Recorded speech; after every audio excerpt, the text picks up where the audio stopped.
Hello students, हम लोग chapter पढ़े कोशिका यानी कि सेल। और आज की क्लास में हम लोग कोशिका के संरचना के बारे में यानी उसके स्ट्रक्चर के बारे में बात करने वाले हैं। तो हेडिंग में देता हूं यहाँ पे कोशिका की संरचना।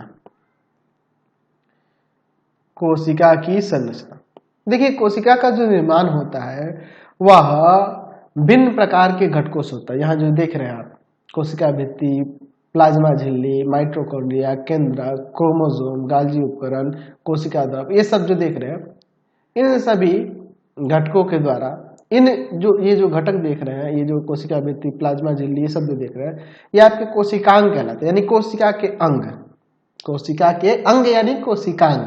तो यहाँ दो चित्र आप देख रहे हैं। चित्र ए में जो देख रहे हैं ये आपकी जंतु कोशिका है, और ये बी में देख रहे हैं ये पादप कोशिका यानी कि पेड़ पौधे। ठीक है, तो उसी का मैंने यहाँ पर एक एक कोशिका लिया हुआ है। ठीक है, इनके अंदर ये पाए जाने वाले जितने भी आप कोशिकांग देख रहे हैं, इन कोशिकांगों के कार्य भिन्न भिन्न हैं।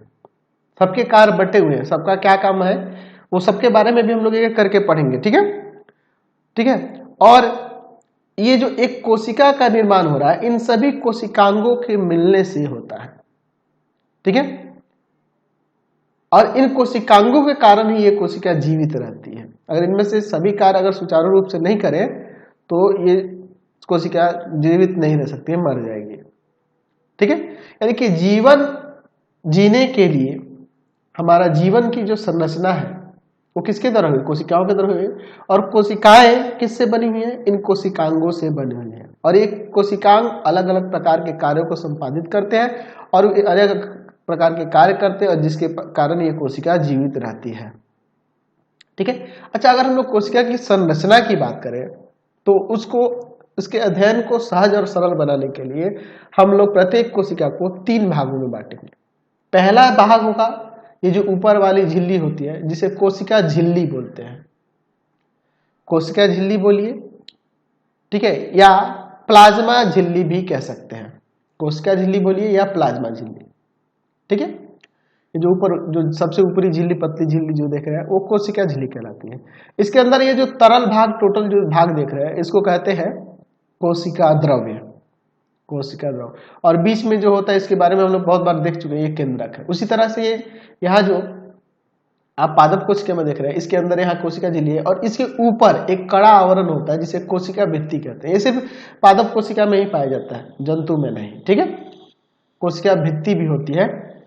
ठीक है, देखिए इस प्लाज्मा झिल्ली के ऊपर यानी कि कोशिका झिल्ली के ऊपर एक कड़ा आवरण वाली झिल्ली होती, भित्ति होती है जिसे कोशिका भित्ति कहते हैं। ये सिर्फ पादप में अंदर होता है, जंतुओं में नहीं होता है। ठीक है, अंदर वाला भाग का ये टोटल भाग आपका कोशिका द्रव हो जाएगा, और ये बीच में ये जो देख रहे हैं ये आपका केंद्रक हो जाएगा। क्लियर है? यानी कि हम इसके बारे में थोड़ा सा ये लिख सकते हैं कि कोशिका को अध्ययन की सुगमता की दृष्टि, यानी कि आसानी से अध्ययन किया जा सके, सुगमता की दृष्टि से हम इसे 3 भागों में बांट सकते हैं। 3 भागों में बांट सकते हैं। कौन कौन से भाग हो जाएंगे जी? पहला भाग जिसे हम लोग कोशिका झिल्ली कहेंगे, कोशिका झिल्ली कहते हैं। दूसरा भाग जिसे कोशिका द्रव कहते हैं, कोशिका द्रव। ये ऊपर वाला जो आवरण है ये कोशिका झिल्ली हो गया, ये बीच वाले जो तरल टोटल भाग देख रहे हैं ये कोशिका द्रव हो गया। अब इस कोशिका द्रवों में ही ये कोशिकांग पाए जाते हैं। ये कोशिकांग कहाँ होते हैं? ये सब जो देख रहे हैं ये सब किसके अंदर है? कोशिका द्रव के अंदर ही पाए जाने वाले हैं। और तीसरा जो हो गया केंद्रक। केंद्रक भी इसी के अंदर ही ना है जी, केंद्रक। ठीक है, समझ गए? केंद्रक। तो अब एक एक करके हम लोग सबके बारे में अध्ययन करेंगे। ठीक है, यहां देख रहे हैं कि कोशिका झिल्ली के अंदर ही कोशिका द्रव और केंद्रक होता है। कोशिका झिल्ली है और इसी के अंदर एक कोशिका द्रव और केंद्रक इसी में है। ठीक है ना जी? और यही टोटल ये जो अंदर है ये कोशिका द्रव और जो केंद्रक देख रहे हैं, यही टोटल मिलके कहलाता है जीव द्रव्य। जीव द्रव्य। इसीलिए ना मैंने चैप्टर के शुरुआत में ही बताया कि जो कोशिका होती है वो किसकी बनी होती है? जीव द्रव की बनी होती है, प्रोटोप्लाज्म की बनी होती है, प्रोटोप्लाज्म की बनी होती है। जो कोशिका होती है किसकी बनी होती है? प्रोटोप्लाज्म की बनी होती है। तो चलिए हम लोग आज की क्लास में सिर्फ हम लोग कोशिका झिल्ली यानी कि प्लाज्मा मेम्ब्रेन कहिए, आप ये भी कह सकते हैं प्लाज्मा झिल्ली भी कह सकते हैं, कोशिका झिल्ली भी कह सकते हैं, प्लाज्मा मेम्ब्रेन भी कह सकते हैं। इसी के बारे में बात करते हैं। चलिए तो देखते हैं पहले कोशिका झिल्ली के बारे में। कोशिका झिल्ली, ठीक है, इसको प्लाज्मा मेम्ब्रेन या प्लाज्मा झिल्ली भी कह सकते हैं। प्लाज्मा मेम्ब्रेन, ठीक है। चलिए देखिए कोशिका झिल्ली जो होती है, देखिए ये जो आप चित्र देख रहे हैं ये जंतु कोशिका का ही है, लेकिन ये इलेक्ट्रॉन जो सूक्ष्मदर्शी है, इलेक्ट्रॉन सूक्ष्मदर्शी उससे लिया गया है, तो इसीलिए इसमें कोशिकांग थोड़े बड़े बड़े और बड़े आकार का आपको दिखाई दे रहे हैं और स्पष्ट रूप से ये चित्र आपको दिख रहा है। देखिए कोशिका झिल्ली जो होती है सबसे बाहरी चारों तरफ से एक बड़ी, बहुत बड़ी, ये चारों तरफ से घेरी हुई जो पतली झिल्ली देख रहे हैं, एक बहुत पतली और मुलायम लचीली झिल्ली होती है जो अर्धपारगम होती है, यानी कहने का मतलब कि इसके अंदर तरल पदार्थ बाहर आ जा सकते हैं आसानी से, ठीक है ना। ये ऐसे आप इसे कह सकते हैं कि पारगम भी होती है, पारगम भी होती है, ठीक है। इसको पारगम भी झिल्ली कह सकते हैं, अर्धपारगम या पारगम झिल्ली आप इसे कह सकते हैं, ठीक है। तो ये जो झिल्ली होती है, यह झिल्ली लिपिड और प्रोटीन की बनी होती है। एक्चुअल में अगर आप इलेक्ट्रॉन सूक्ष्मदर्शी देखेंगे तो ये दोहरी परत वाली झिल्ली दिखाई देगी। तो इन ये दो परत दिखाई देंगे, वो दोनों प्रोटीन की परत होती है और उसके बीच में एक परत होती है लिपिड की रहती है, ठीक है। तो इसके बारे में थोड़ा ये सब लिख लेते हैं, ठीक है। तो हम लिख सकते हैं कि प्रत्येक कोशिका के सबसे बाहर चारों ओर एक बहुत पतली, मुलायम और लचीली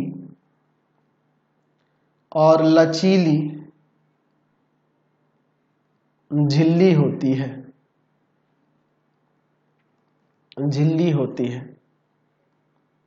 जिसे कोशिका झिल्ली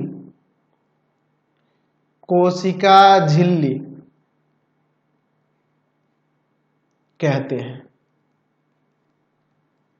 यह झिल्ली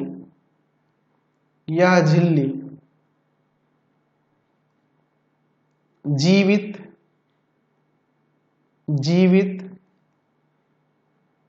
अर्धपारगम्य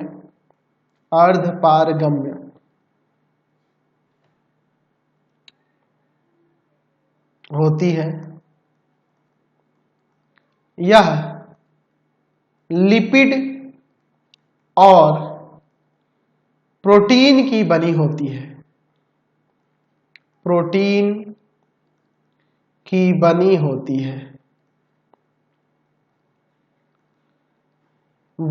है, ठीक है। इसका काम क्या रहता है? तो एक्चुअल में अगर हम लोग इस झिल्ली के कार्य के बारे में बात करें तो इसके बहुत सारे कार्य हैं।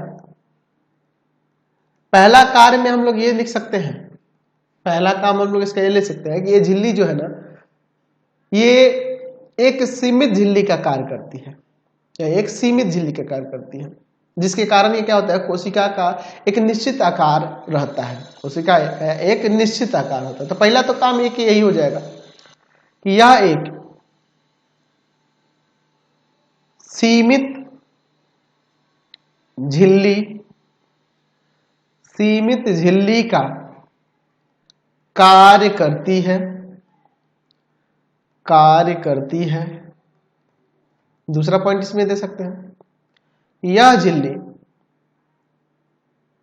जो क्या करती है, एक निश्चित आकार देती है कोशिका का। यह कोशिका का एक निश्चित आकार बनाए रखने में सहायता करती है, सहायता करती है। ठीक है, यह सपोर्ट भी करती है कोशिका को, यांत्रिक इंटरनल सपोर्ट करती है। तो लिख सकते हैं कि यह कोशिका को यांत्रिक सहारा प्रदान करती है। ठीक है, अच्छा, ये अर्धपारगम होती है तो इसके अंदर जितने भी आवश्यक अणु है अंदर आते हैं और बाहर जाते हैं, उन सब का भी ये क्या करती है, अर्धपारगम होने के कारण उनको नियंत्रित करती है, कितना जाना है कितना आना है उसके बारे में। यह भिन्न भिन्न प्रकार के अणुओं को बाहर निकलने एवं और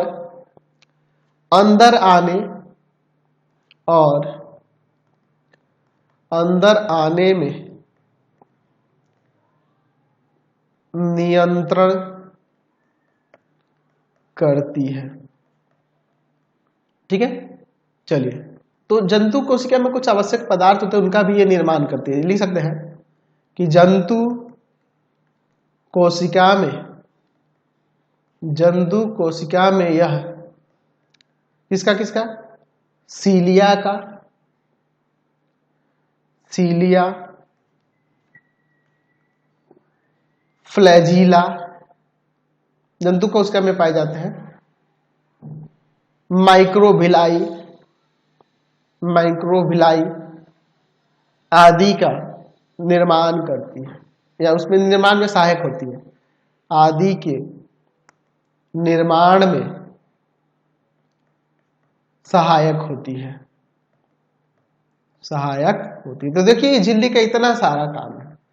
अच्छा, मैंने ये भी बताया कि जो कोशिका झिल्ली होती है, अगर वही जंतु की जगह हम पादप में चलेंगे तो पादप जगत में जब जाएंगे तो पादप जंतु होते हैं, पादप जो होते हैं, पादप जंतु यानी कि जैसे पेड़ पौधे की बात करें तो उनके कोशिका झिल्ली के ऊपर एक कड़ा आवरण होता है जिसे कोशिका भित्ति कहते हैं। तो चलिए कोशिका भित्ति के बारे में थोड़ा जान लेते हैं। तो चलिए देखते हैं कोशिका भित्ति के बारे में। कोशिका भित्ति, जैसा कि मैंने आपको बताया अभी कि ये आपको जंतु कोशिका के अंदर नहीं दिखने को मिलेगी, सिर्फ पादप कोशिका। देखो इसके ऊपर कोशिका भित्ति है, कहीं नहीं है। वही देखिए यहाँ पे ये जो चित्र देख रहे हैं, ये आपकी पादप कोशिका के, और ये ऊपर एक कड़ा आवरण जो देख रहे हैं ये कोशिका भित्ति है। कोशिका भित्ति एक मोटी और कड़े आवरण वाली भित्ति होती है जो चारों तरफ से किसके, जो कोशिका झिल्ली होती है उसी के चारों तरफ रहती है।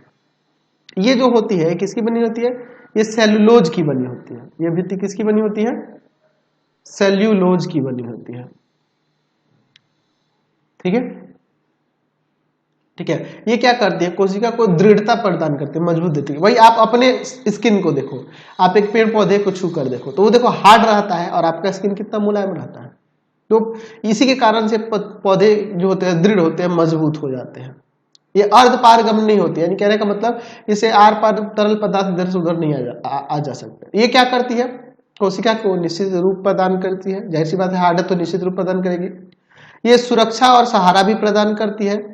ये अंदर जो कोशिका झिल्ली होती है, प्लाज्मा झिल्ली होती है, उस प्लाज्मा झिल्ली की रक्षा करती है और कोशिका को सूखने से भी ये कोशिका भित्ति बचाती है। तो इसके बारे में थोड़ा सा यहाँ लिख लेते हैं। चलिए तो इसके बारे में यहाँ थोड़ा सा लिखते हैं, लिख सकते हैं यहाँ पे कि पादप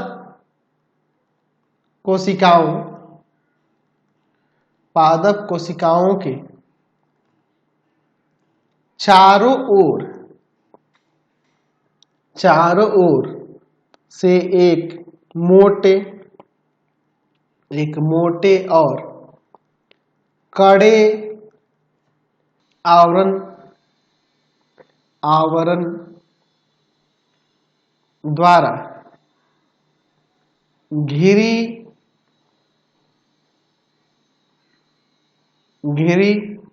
क्या कर सकते हैं, भित्ति को कोशिका भित्ति कहते हैं। कोशिका भित्ति कहते हैं। कोशिका भित्ति कहते हैं। यह सेल्यूलोज की बनी होती है। सेल्यूलोज की बनी होती है। सेल्यूलोज की बनी होती है। ठीक है। एक्चुअल में ये सेल्यूलोज जो होता है जटिल पदार्थ होता है जो दृढ़ता प्रदान करता है कोशिकाओं में। ये क्या करता है, दृढ़ता, मजबूती लाता है। ठीक है। यह अर्धपारगम्य होती है। अर्धपारगम्य नहीं होती है, सॉरी, अर्धपारगम्य नहीं होती है। इस झिल्ली, इस भित्ति का काम क्या है, इसके कार्य के बारे में बात कर लेते हैं। तो कार्य में हम लिख सकते हैं इसका पहला काम तो ये हो जाएगा कि यह निश्चित रूप प्रदान करती है, फिक्स एक साइज प्रदान करती है। कोशिका का रूप एकदम वैसे ही रहता है साइज। यह कोशिका को निश्चित रूप प्रदान करती है। प्रदान करती है। दूसरा, यह कोशिका को सुरक्षा और सहारा, सुरक्षा और सहारा, सुरक्षा और सहारा भी प्रदान करती है। प्रदान करती है। ठीक है। चौथी बात यहां पे आ जाएगी कि यह कोशिका झिल्ली की तीसरी बात में होगी, कोशिका झिल्ली की रक्षा करती है और कोशिका को सूखने से बचाती भी है। यह कोशिका को सूखने से बचाता है। ठीक है, समझ गए। तो आज की क्लास में इतना ही रहने देते हैं। अगले टॉपिक पे नेक्स्ट वीडियो में जाएंगे। आपको हमारे 3 चैनलों को सब्सक्राइब कर लेना होगा। पहला है pathfinder classes Chhapra, pathfinder classes Chhapra. दूसरा है आपके पास भारती भवन रविकांत सर। और तीसरा चैनल है Ravikant sir RD Sharma solution. Ravikant sir RD Sharma solution. तीनों चैनल को सब्सक्राइब कर लेंगे। इससे रिलेटेड वीडियो के लिए सीधे डिस्क्रिप्शन में, इससे रिलेटेड नोट्स के लिए गूगल में जाकर सर्च करेंगे www.ravikantsir.in और यहाँ जाकर आप सभी क्लासेस के नोट्स, उनके वीडियो को डाउनलोड कर सकते हैं, पढ़ सकते हैं। इंस्टाग्राम और फेसबुक पर जाकर पाथफाइंडर क्लासेस छपरा को लाइक एंड फॉलो करना नहीं भूलेंगे। Thanks for watching the video. Comment करके जरूर बताएं कि हमारे चैनल से वीडियोस आप सभी को कैसे लगते हैं। Thanks for watching.